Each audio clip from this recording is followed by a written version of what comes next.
Good evening. This is Councillor Henry in the chair for the Monday, March 21st council meeting on this, the first full day of spring. We will begin tonight with a roll call, starting with Ward 1.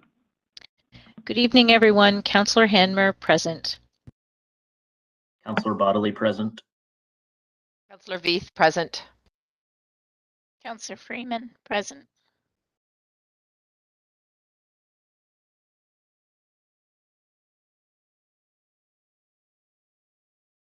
Councillor Bonigo present. Mayor Jaworski here.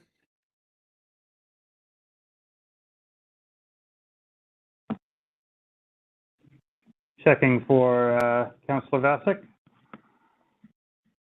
Your sound is working.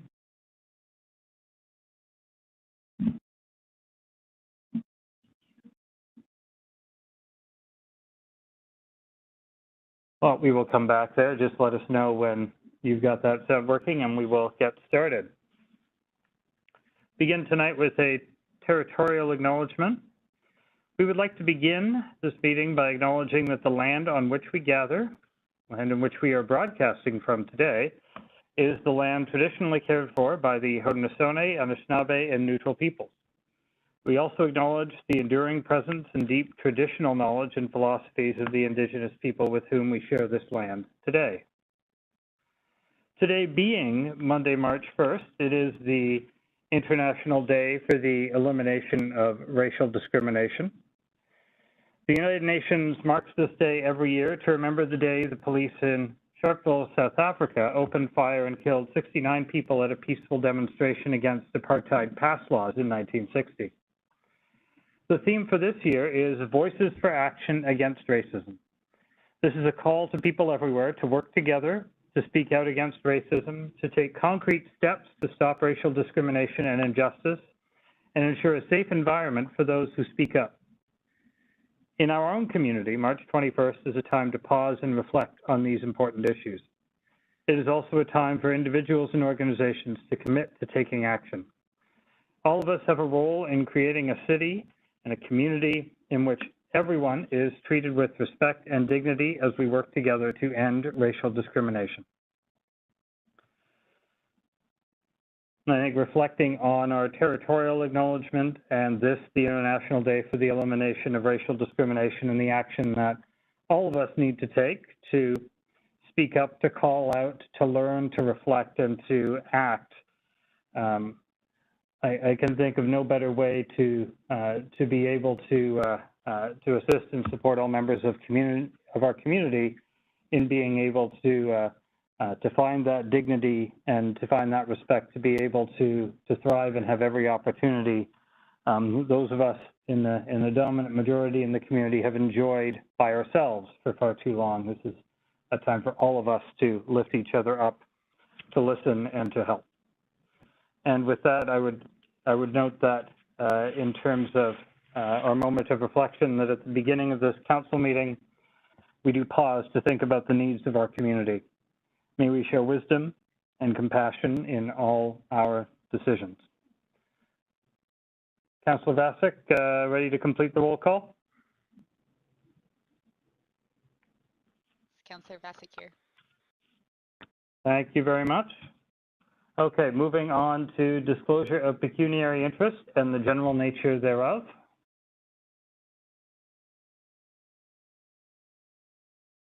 I am seeing none. So next up, we have the approval of minutes from the February 28th council meeting. I'll look for a mover, Councillor Veith, and a seconder, Councillor Hanmer.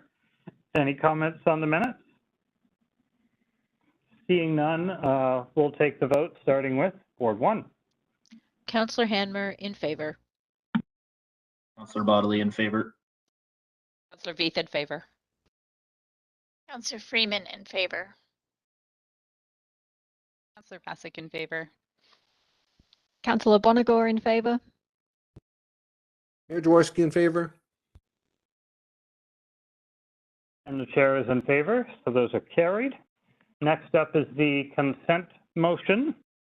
Is there any item off of the consent motion that any councillor would like to pull and deal with separately?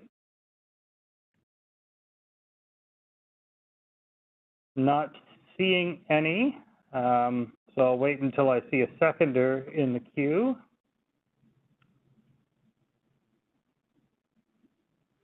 So moved by Councillor Hanmer, seconded by Councillor Bonagor, and I'll go to Councillor Hanmer for a brief comment and then to start the voting.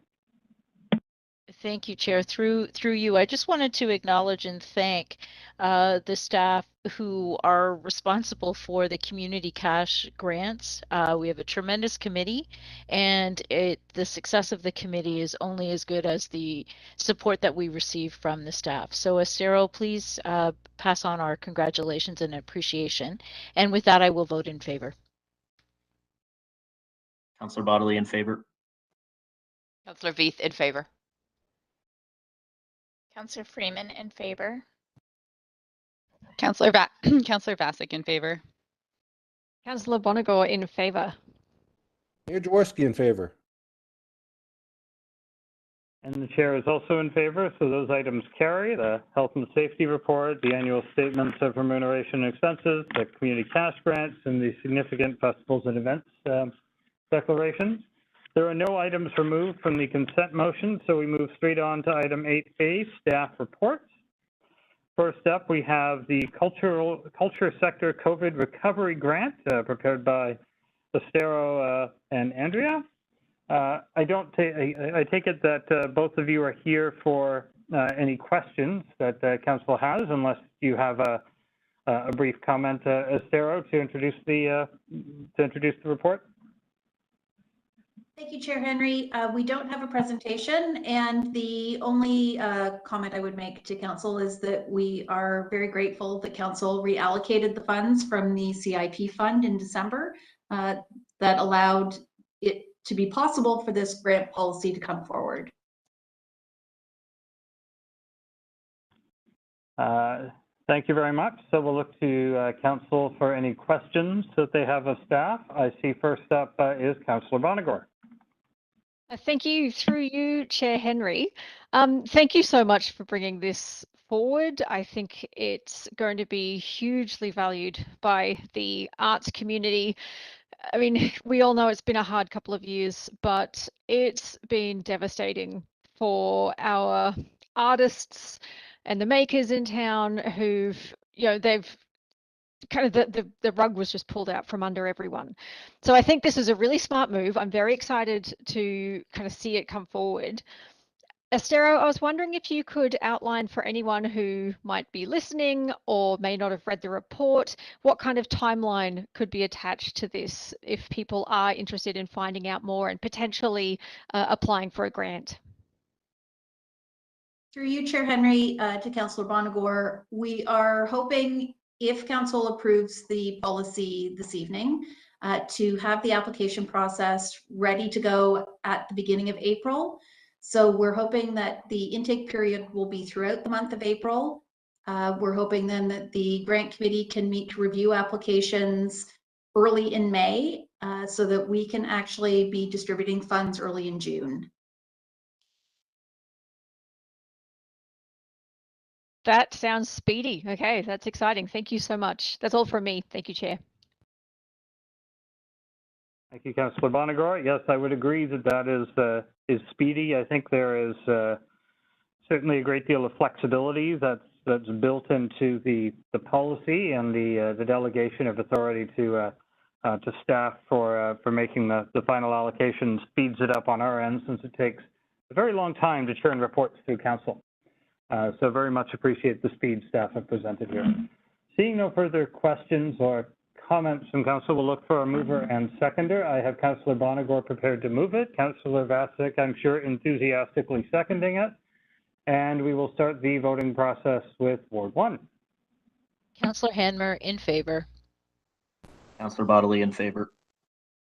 Councillor Veith in favor. Counselor Freeman in favor. Councillor Vasek in favor. Councillor Bonagor in favor. Mayor Jaworski in favor. And the chair is in favor as well, so that carries. Sarah, looking forward to hearing what comes out of this after it's all been done. I think that'll be very exciting. Next up, 8B, the tender award RFT 21-15, construction tender for Northdale Park, Sunview Park, and Hemlock Park.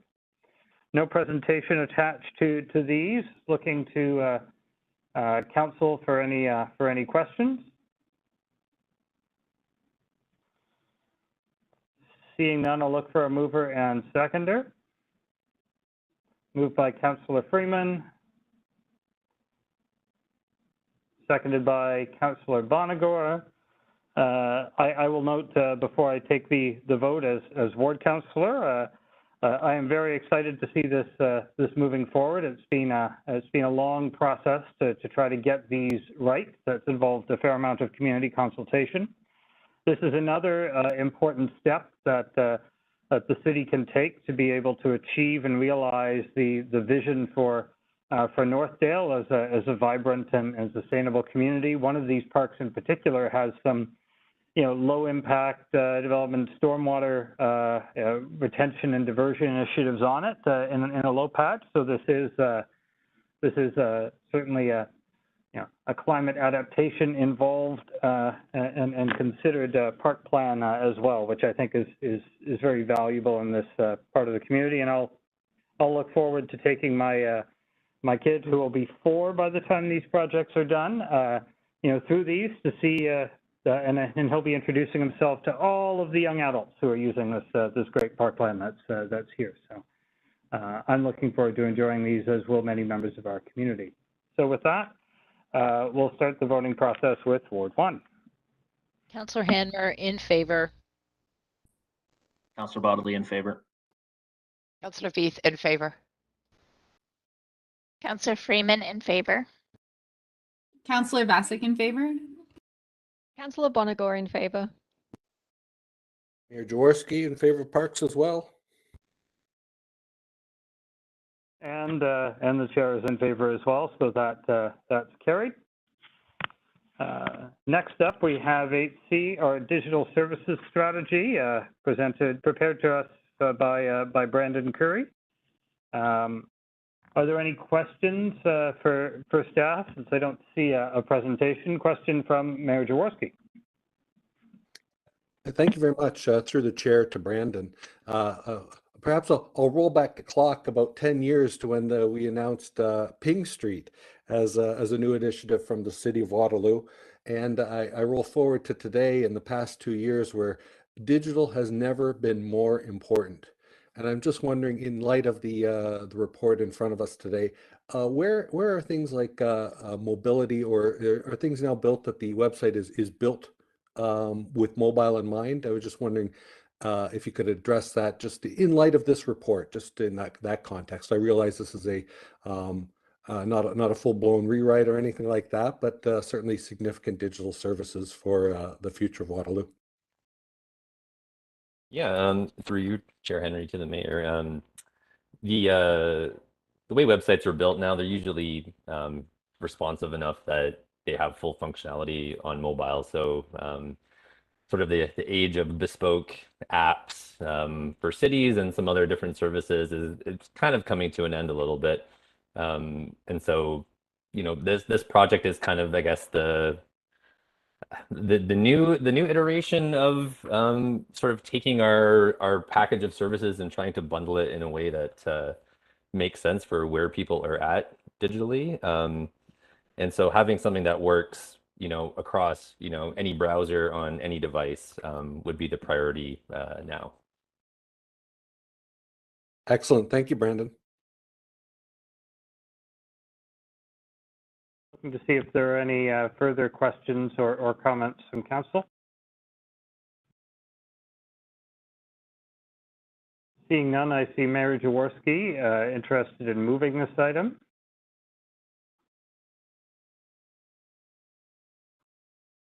And Councillor Bodley looking to second it. I would note with my finance chair on, we had some conversation about this capital line during budget time a couple of years back. but certainly the context that it's presented here around really mapping out how we do digital and what kind of services we provide in what way and how they interact with each other, how they should interact, and the trade-offs that we have and all the choices that get made is a very helpful positioning of this funding source that I think aligns with the time that we're in. So the conversations we had 2 years ago and what's here are slightly different. This feels like it hits the mark very well for the needs that the city has going forward, at least in my view. With that, I'll look to start the voting with Ward 1. Councillor Hanmer, in favor. Councillor Bodley in favor. Councillor Veith in favor. Councillor Freeman in favor. Councillor Vassick in favor. Councillor Bonagor in favor. Mayor Jaworski in favor. And the chair is in favor as well, so that's carried. Good luck, Brandon and Max and the team on working through this process. Looking forward to see what more we can do remotely and how efficiently going forward. So that takes us to item 9, public meetings. We have an informal public meeting here tonight. So I have a script, as one always does when we get to informal public meetings. This is an informal public meeting to consider item 9A, official plan amendment number 35, Gabriella Graf, Northgate Land Corp, southwest corner of Conservation Drive and Beaver Creek Road. There will be no decisions made tonight. Council and the public are seeing this application for the first time. Council is looking for feedback from interested parties with respect to this application. Tonight's comments will be taken into consideration in developing a staff position on this application, and a staff report will be considered by Council during a formal public meeting at a future meeting date. Anybody who wants further notice of this application, including the formal public meeting and passage of any bylaw, should contact the planner, Laura Dewar, at 519-747-6108 or at laura.dewar@waterloo.ca, spelled as LAURA.DEWAR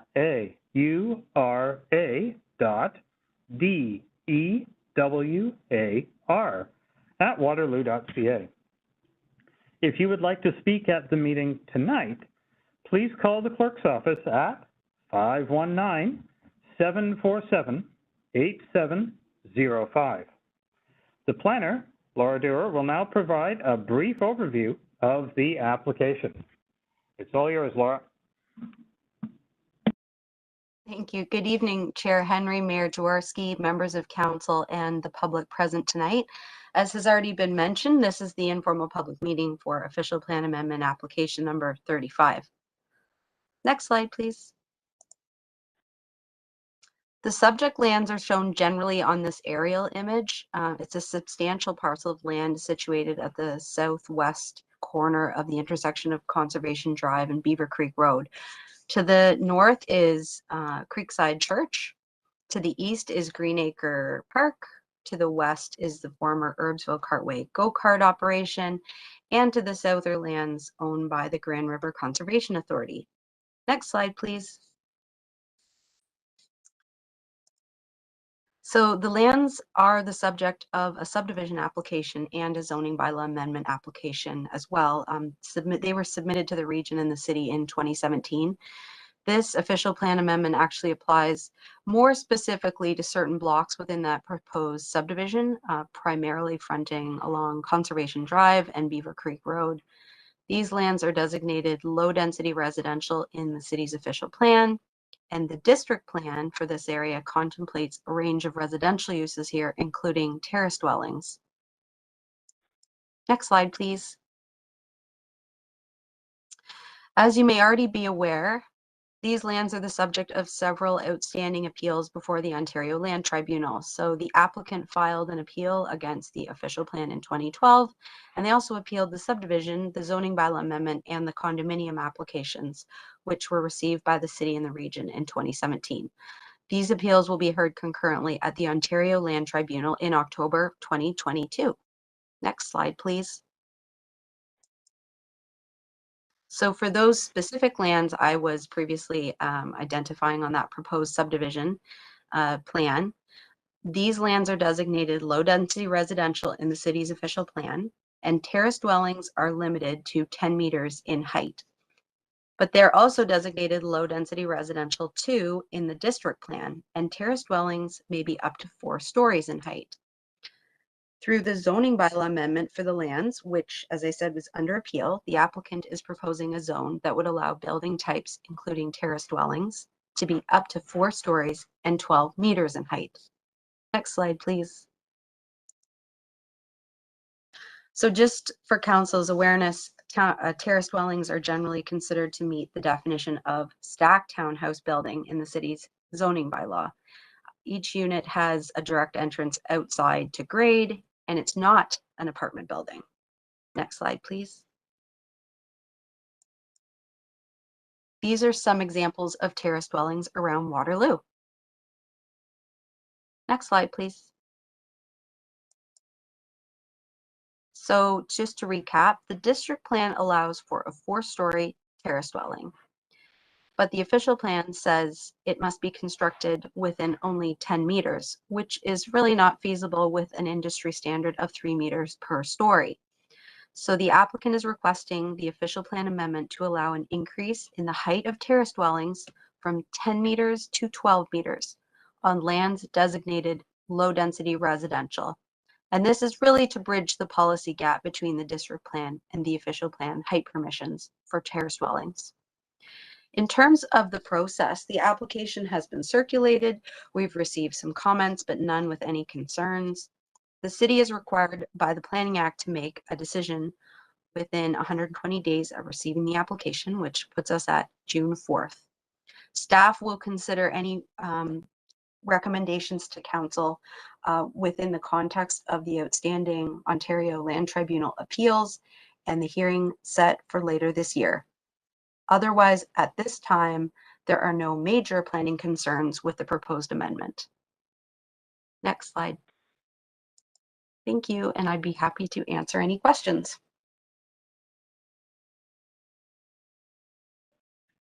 Thank you, Laura. Does any councillor have any questions for staff? Please remember, this is an informal public meeting and only questions of clarification may be asked. Council members should not express opinions at this point. I see a question from Councillor Bodley, who, depending on the border, I think this is in Councillor Bodley's ward. Go ahead, Councillor Bodley. Yes, thank you. Through you, Chair Henry, and yes, it is in my ward. My question is, I'm comparing this to a similar application that came through in Vista Hills very recently, only a couple of months ago, where it seems to be a very similar request that has come through. That one was, if I recall correctly, only dealt with as a formal public meeting, i.e. there was no informal meeting. And I'm wondering if you could maybe speak to what makes this different, or what perhaps I'm missing of that necessitates this requiring an informal meeting versus a formal meeting from staff's perspective. Through you, Councillor, through you, Chair Henry. I think that was really just a decision that, you know, I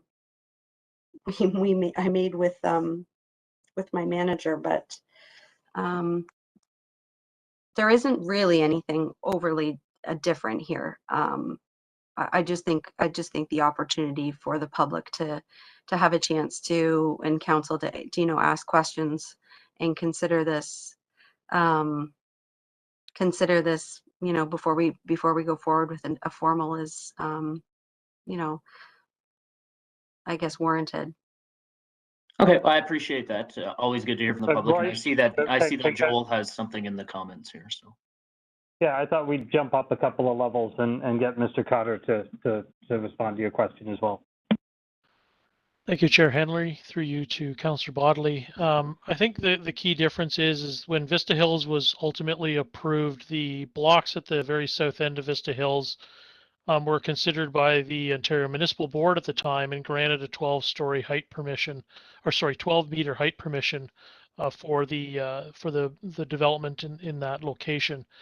And so the amendments that council saw previously for Vista Hills were really kind of an adjustment to that previous decision framework that had been ultimately approved by the Ontario Municipal Board.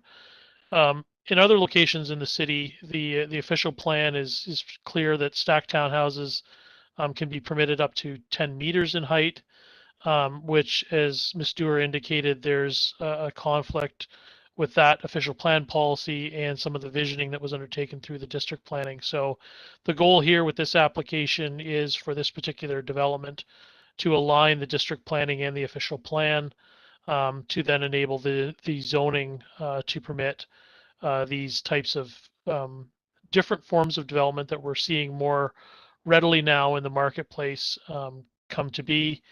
And there's various versions of stacked townhouses or other kind of multi-unit developments that would qualify within this 12-meter proposal that is being advanced to council. So hopefully that provides some clarity in terms of the differences between Vista Hills and this application. It does, and I appreciate that, Joel. And I'll ask sort of the same thing that a follow-up question here for Laura or yourself that I asked at that meeting as well too, which is that you sort of reference this as a policy gap, and is this policy gap something that we are looking at as part of the forthcoming official plan changes in general to sort of prevent folks from having to come through on these types of applications in the future?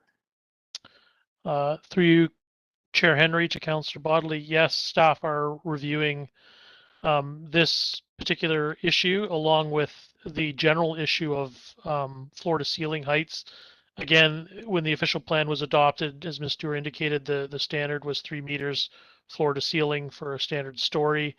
Again, some of the architects are looking for a little more flexibility in design, and the goal, I think, of the city is to manage built form and massing, but also to reflect, modern design practices. We're seeing smaller units, so again, taller floor to ceiling heights have more spacious considerations interior to the living units.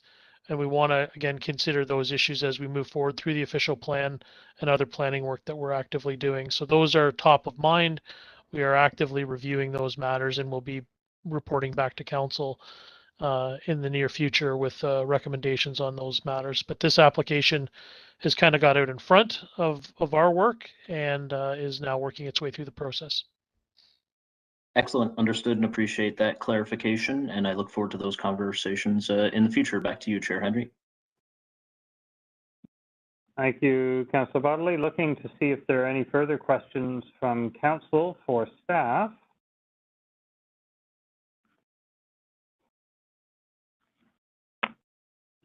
I do not see any. So I will remind the interested public listening that if you would like to speak at this meeting, please call the clerk's office at 519-747-8705. I will now call upon any registered delegations to speak, beginning with, and the only one I have on my list so far, Mr. Hawkins from MHBC. Thank you, Trevor, Chair Henry. you have the floor when you're ready. Oh, thank you. Thank you, Chair Henry, members of council. Laura's given a nice overview of the application, official plan amendment number 35, which applies to lands in the Beaver Creek Meadows district at the southwest corner of Beaver Creek Road and Conservation Drive. And on the slide in front of you are just another couple of examples of the built form, the multi-story, multi-unit built form that's different than an apartment building in the sense that you can walk in and out of the unit from the exterior. Next slide. Just to provide a little more context, Laura outlined the property in question, but on the right-hand side is just the boundary of the Beaver Creek Meadows district. For council members who may not be familiar with it, it essentially encompasses a number of parcels at the intersection of Conservation Drive and Beaver Creek Road. These lands are in the southwest quadrant of the district. Next slide. So as Laura alluded to, the low density residential designation, which applies to the majority of the lands, permits a wide range of housing forms from a single all the way up to a low-rise apartment building. The future node, which is the big asterisk on the map, generally encompasses lands at the intersection of Beaver Creek Road and Conservation Drive. It permits additional height and density that is different from the remainder of the lands outside of the node.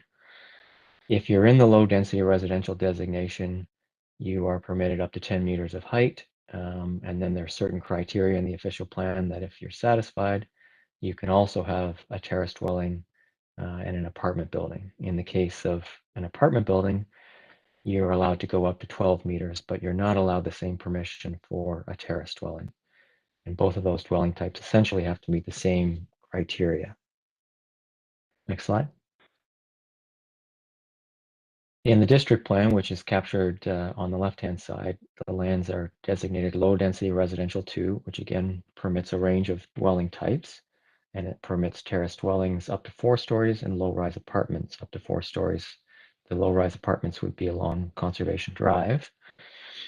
So terraced dwellings are encouraged along both of those 2 streets, but there is no maximum height in meters in the district plan. So there's a bit of a disconnect between, as Mr. Cotter alluded to, between the district plan, which came after the official plan, in terms of the physical reference to height of 4 stories and the measured height in meters at 10, and the inability to essentially build a 4-story building and also comply with the 10-meter height. Next slide. So the nuts and bolts of the official plan amendment are to permit an increase in building height from 10 to 12 meters for the multi-unit, multi-story building types like a terraced dwelling. For the specific blocks that were encompassed on Laura's slide, and they essentially relate to the blocks that front upon either Beaver Creek Road or Conservation Drive, not including the lands that are within the node, which are already permitted greater height and density. Next slide. So in summary, the official plan amendment is consistent with the provincial policy statement, conforms to the growth plan, conforms to the regional official plan. All of those documents speak to providing a range of housing types and appropriately utilizing lands. The 2 different types of dwelling, a terraced dwelling and a low-rise apartment built forms, are both permitted on the lands, but there is that disconnect between one's allowed at 10 meters and one's allowed at 12 meters. The Beaver Creek Meadows District Plan would permit a 4-story terraced dwelling, and the request for 12 meters in height would be consistent with that direction in the district plan. And it would also allow the subdivision, in this case, to provide for a greater range of housing choice. So the full gamut from singles and semis and towns to this multi-story, multi-unit building type and apartments, and then possibility for other dwelling types in the node where even greater height and density are permitted. So we are seeking the official plan amendment because it better aligns with the district plan, and it allows for more appropriate use of those blocks along the 2 streets with the building type that we feel will offer another housing choice for future members of the community. Thank you, Chair Henry. That concludes my presentation. I'd be happy to answer any questions that Council may have. Thank you, Mr. Hawkins. Looking to Council for any questions to the delegation. I see questions from Councillor Bonagor. Go ahead. Thank you, through you, Chair Henry, and thank you, Mr. Hawkins, for the extra information here. And I might be jumping ahead of the game, but I'm just, so you may not be able to answer these yet, depending on what stage you're at with the planning. But I was just wondering, is there any indication yet about whether these townhomes would be accessible? Through you, Chair Henry, to Councillor Bonagor, in terms of barrier-free accessible? Yeah, that's just what I was wondering, because like I know some townhomes have that added capacity with the ground floor suites and things like that. I was just wondering if that's what's being imagined here. Well, I think your first inclination was correct in the sense that we haven't advanced the design of these blocks to the extent that we could, point to a particular building design. But the ability to build up to 12 meters in height would provide greater flexibility in terms of what you could and couldn't do, versus a 10-meter height severely limits, your ability to do a multi-level building and have the ground floor accessible at grade. Okay, I will skip my next question because I think it would also fall under the same too early to tell area. And I just was hoping to just get a tiny bit of clarity. I know we're talking about the height of the stacked townhomes and the like, but I just wanted to clarify. I mean, are low-rise apartment buildings also planned elsewhere in this broader development? I know they work quite well uptown. I'm just wondering if the owner is considering them out here as well. Through you, Chair Henry, to Councillor Bonagor, they are, so in the district plan, low-rise apartments outside of the node are permitted along Conservation Drive. So the intent would be to permit a 4-story, 12-meter apartment building on the blocks along Conservation Drive. Yes. Okay, thank you. That was all for me at the moment. Thank you, Chair. Thank you. Looking to council for any further questions of Mr. Hawkins?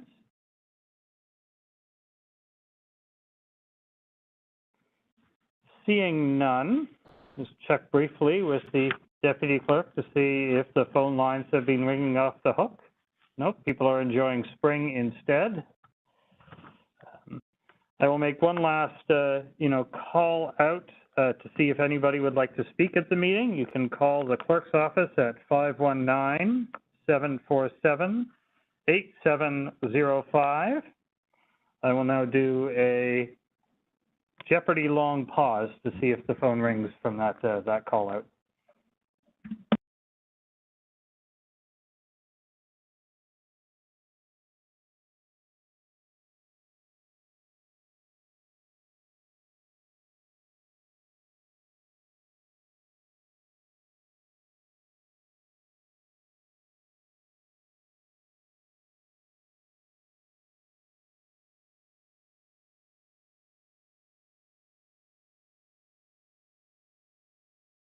Okay, did anybody else just hear that in their head right there? Okay. Madam Deputy Clerk, did anybody call in that extra little gap? No responses in Final Jeopardy today. Okay. So with that, I should figure out where I am on this script. Okay. If anyone watching would like to receive further notice of the application after the meeting, please contact the planner, Laura Dewar, at 519-747-6108 or at laura.dewar@waterloo.ca, spelled as LAURA.DEWAR@waterloo.ca. Before I close off, are there any questions any member of council has for staff, having heard any of that? Seeing none, as the deputy clerk informs me, there are no further speakers and there are no further questions of staff. This informal public meeting is now concluded. Staff will review the issues and provide further reporting to council at a later date. So that takes us to item 10, consideration of notice of motion given at a previous meeting. We have none. Notice of motion, there is one, but awkwardly it is from the chair, and so I should no longer be in the chair in order to dispense with this. So I will virtually hand the gavel over to Mayor Jaworski. Thank you very much, Councillor Henry. In front of us today, we have a notice of motion, and I will just go to the proponent of this to see if he's looking for anybody to do a waiver of notice of motion so we can consider this tonight. That would be preferred. I'd be happy to move waiving notice of motion. Oh, I'm happy to say a couple of your colleagues have jumped in front of you. We have Councillor Hanmer has moved, Councillor Bodley has seconded. We take the vote now, beginning with Ward 1, please. Councillor Hanmer in favor. Councillor Bodley in favor. Councillor Veith in favor. Councillor Freeman in favor. Councillor Bassick in favor. Councillor Henry in favor. Councillor Bonagor in favor. The mayor's in favor too. That carries unanimously. I'll turn it over to you, Councillor Henry, to Councillor Honey to discuss this notice of motion, please. That's usually what I hear when I get home, which we'll do after this.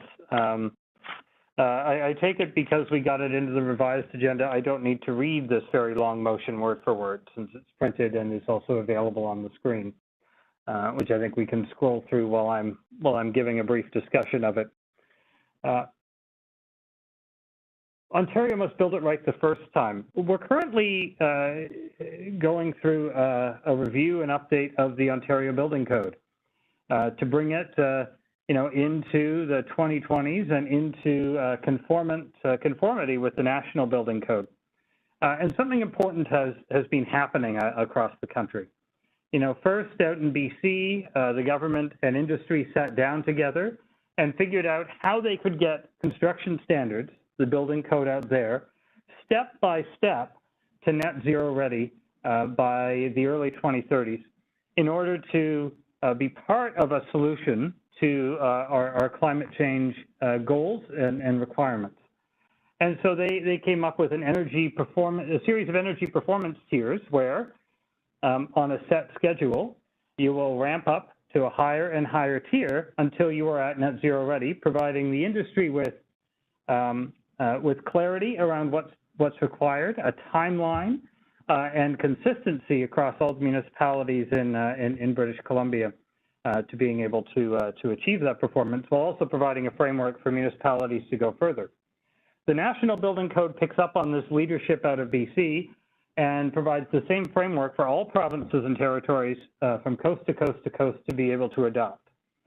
Ontario has not chosen to so far, but we're only halfway through the update to the building code. There is still another review, another consultation ahead of us in the fall, and our hope is that Ontario will reconsider and choose to adopt energy performance tiers in the National Building Code and to select a more ambitious tier to start with today and to identify a timeline to being able to get to net zero ready.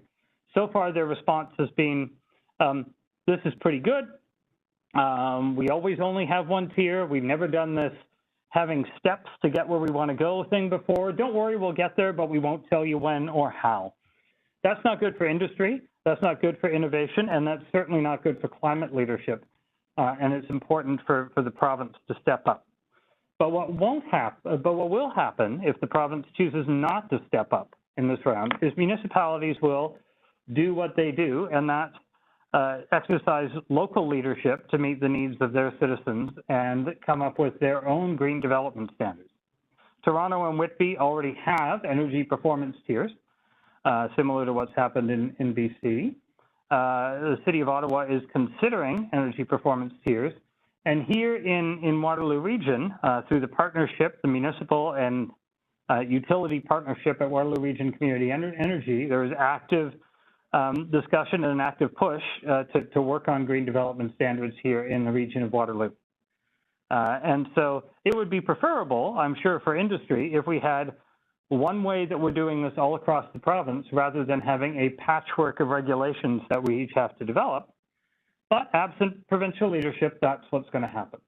So the request before Council tonight is to roll up our sleeves and do the advocacy work, to ask the province of Ontario to include energy performance tiers and timelines to get us where we need to go on net zero construction for new buildings, that we improve the energy performance standards in the Ontario Building Code rather than standing pat in this round, and that we enable the opportunity for municipalities to pick a faster timeline to be able to advance, but again, on the same energy performance tiers that we have, and then to make sure that everybody is supported in Ontario in the sector to be able to learn how to do this well, effectively and cost efficiently. And because that's the role that the province can play here. And certainly I'm asking for our neighboring municipalities here in the region and for municipalities across the province to send the same message to Queen's Park. I've been working with folks in the Ontario Climate Caucus and Clean Air Partnership and others to be able to get what's before us tonight before us, so that others may adopt it and move this forward in Ontario at a very critical time. After all, the building code only gets updated every 5 to 7 years, and in 5 to 7 years, we're at 2030. So our ability to hit our 2030 targets using this kind of leadership has to start now, and it has to start with this update of the Ontario Building Code.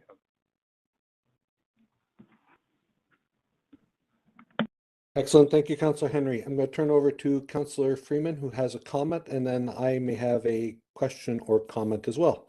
We'll go from there. Thank you, Mayor Jaworski. If Councillor Henry is putting this on the floor, I'd be happy to second it.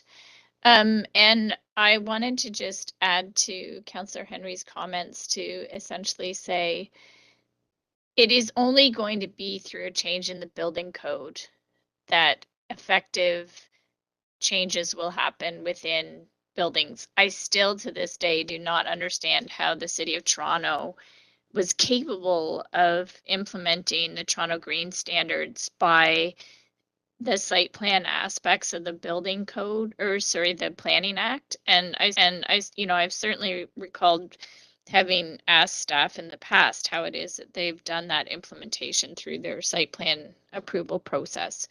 And I think that by changes to the building code is also the only way to essentially level the playing field when developers are looking at their return on investment and doing their pro formas associated with their development, so that there's a consistent expectation.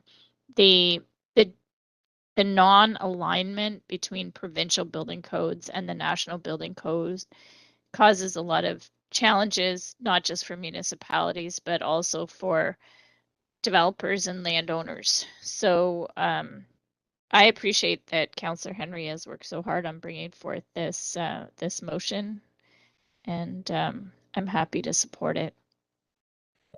Thank you very much, Councillor Freeman. Over to you, Councillor Badley. Thank you, through Mayor Jaworski. I just want to echo what Councillor Freeman was saying, and thanking Councillor, excuse me, Councillor Henry for bringing this forward. And I just wanted to highlight a couple of quick things. One, that we had, there is a letter of support from the Sustainability Advisory Committee on which I sit, that is accompanying in the council packet in endorsing the motion here in principle, and so I would encourage council to consider that when we're looking at voting. SAC are very keen on ensuring that the City of Waterloo and other municipalities are advocating for these changes as well. And to that point, I also wanted to highlight that one of the things that as part of the Transform WR community approval, one of the things that we and other municipalities in the region stated was that in order for us to achieve a 50 by 30 target, it will necessitate us advocating for changes to higher levels of government. And I see this as a key piece of that for all of the reasons that Councillor Henry and Councillor Freeman have stated already, so I won't belabor them. But I did want to just highlight that the community has asked us to be these leaders in advocating to our friends at the provincial and federal government when appropriate, and I think it would be incumbent upon us to take that leadership role, and I appreciate again Councillor Henry for putting this forward. Thank you. Thank you, Councillor Bodley. I do have a question that I will direct to Councillor Henry. You're always very collegial in your efforts here in bringing motions to council. This is a motion of council, not a report of city staff or a chief building official. I'm just wondering if you could just give us a tiny bit of background that you know, from what staff involvement there was. I won't ask staff to endorse your motion outright, but however, I would just we want to be sure that this has been tested by some of our experts internally. Councillor Henry. Sure, and I'd say part of the impetus for this, obviously I've had the building code on my radar for some time, but it was attending a Climate Caucus meeting where this was on the agenda, where I realized it was before us now for consultation, and to see some of the data from key agencies that can sort of analyze these things, highlighting the need for Ontario to do better than they were doing and where the gap was. My consultation included, yes, outwards there, also to Waterloo Region Community Energy's, Matthew Day through SAC, which has great expertise, and with our chief building official.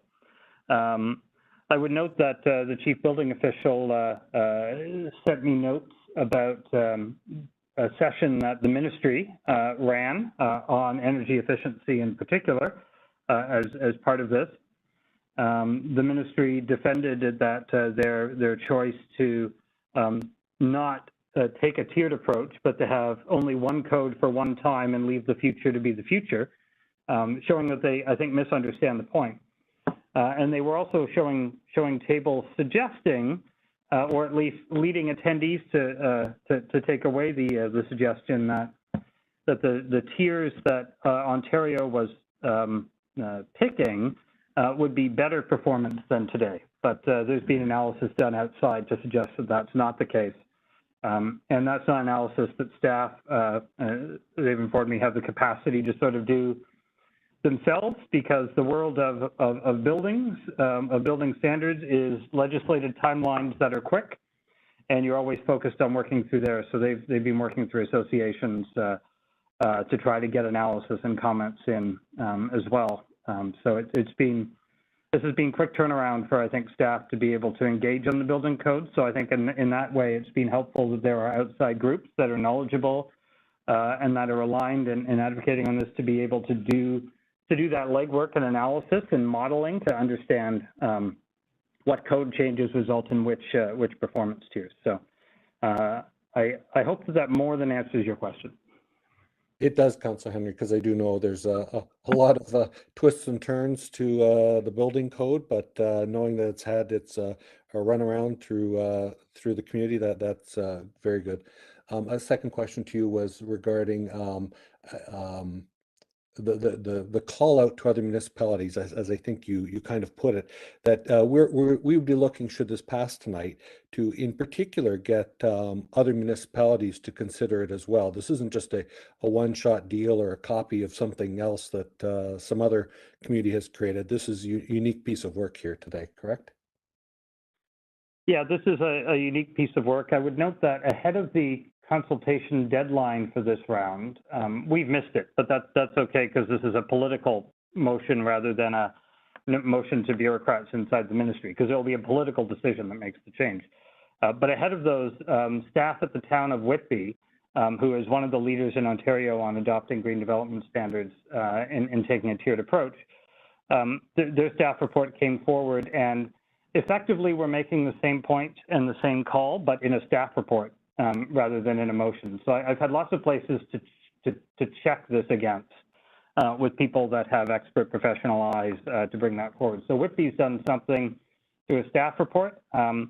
This is the first one I'm aware of going through, councils, and I've tried to draft this in a way that is a template for other councils, but with as is always what we do here, with some local flavor. And the local flavor generally is something that any municipality in this region can take almost wholesale, because I'm relying on Transform WR and the Waterloo Region Community Energy Partnership on this, which involves many of us. So we have a meeting of the Climate Caucus later this week where this is on the agenda, and certainly hoping to push this template out through that channel, in addition to the normal circulation that happens through our wonderful clerk's office. Excellent. Thank you very much, Councillor Henry. I'll just pause for a moment while I look for any other hands going up or any that I might have missed. Seeing none, this has been moved and seconded, and I will call the vote, beginning with Ward 1, please. Councillor Hanmer, in favor. Bodley, in favor. Councillor Veith, in favor. Councillor Freeman, in favor. Councillor Bassick, in favor. Councillor Henry, in favor. Councillor Bonnet-Gore, absolutely in favor. Mayor Jaworski, in favor. That carries unanimously. Thank you, Councillor Henry, for bringing us to Council's attention. And as a reward, I will turn the chair back to you. Thank you. Item 12 is communications and correspondence, which Councillor Bodley directed us to under the previous item. Unfinished business, there is none. Questions? Are there any questions? I know there's new business, but are there any questions, Council?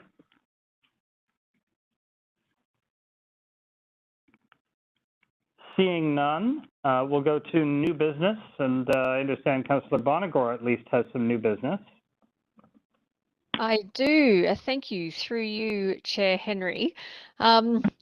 As everyone probably knows, last Thursday, St. Patrick's Day, was sunny and beautiful, and people of all ages ventured to uptown patios and parks to enjoy the sunshine and celebrate safely together. In the University District, things looked a little bit different. In one area, a few thousand people coalesced in an illegal impromptu street party. But the disruption did not look like previous years.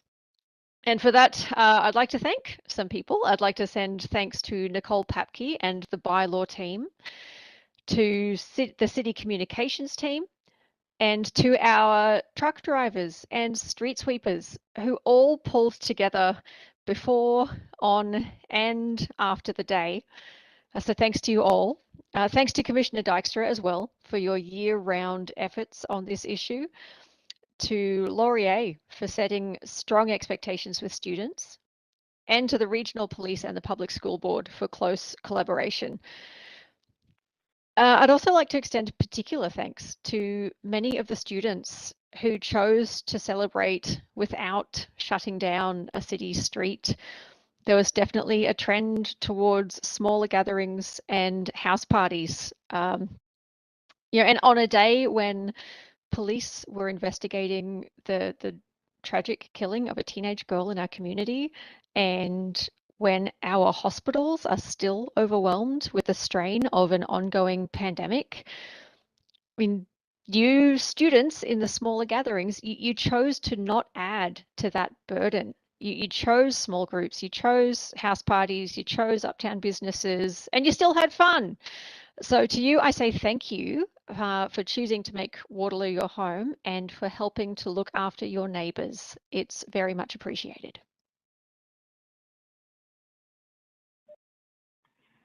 Thank you, Councillor Bonagor. Mr. Anderson, did you have anything to add on this item? Thanks, Councillor Henry and Councillor Bonagor. I want to echo in many ways your acknowledgements there. Mother Nature certainly did cooperate on March the 17th, but there's been tremendous cooperation once again for 2022 St. Patrick's Day. Again, a shout out to our partners, Waterloo Regional Police, EMS, WLU, UW, and the student associations that you noted, Councillor Bonagor. Lots of work and preparation in advance, during, and after the event. So huge kudos. Also wanted to acknowledge our staff, just tremendous teamwork from across the organization, as you've noted from our bylaw team, fire, communications, IPPW, just great response throughout the day. And again, thank you to council and the whole community really for the support and patience. We're so lucky and so blessed to have the post-secondary institutions in our community. But this is a day that it's a challenge for us, and I think we met it full on in 2022. So thanks, Councillor Henry. Thank you, Tim. Looking around to see if any other member of council has a new business.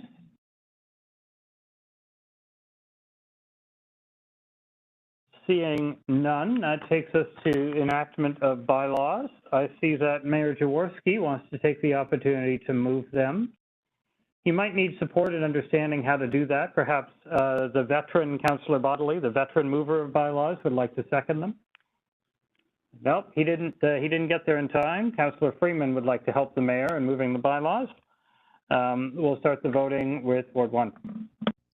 Councillor Hanmer in favor. Councillor Bodley in favor. Councillor Veith in favor. Councillor Freeman in favor. Councillor Vasic in favor. Councillor Bonagor in favor. Mayor's in favor too, as this is freshly on my mind, as this is the March 21st actions and proceedings of council. It's good to know what we're voting on, and I am in favor as well, so that carries. That leaves us with only one last item of business, and that would be adjournment. Who would like to move and second adjournment? That would be Councillor Bodley, who is making up for lost time after that bylaw fiasco where he couldn't get into the chat fast enough. And Councillor Freeman would like to second adjournment. I'll start the voting with Ward 1. Councillor Hanmer in favor. Councillor Bodley in favor. Councillor Veith in favor. Councillor Freeman in favor. Councillor Vasic in favor. Councillor Bonagor in favor. The mayor is in favor. And the chair is in favor as well. Have a good evening, everyone, what is left of it. And there's still some smidgens of daylight. That's how you can tell it's really spring. Okay. Have a good evening, everyone. Good night.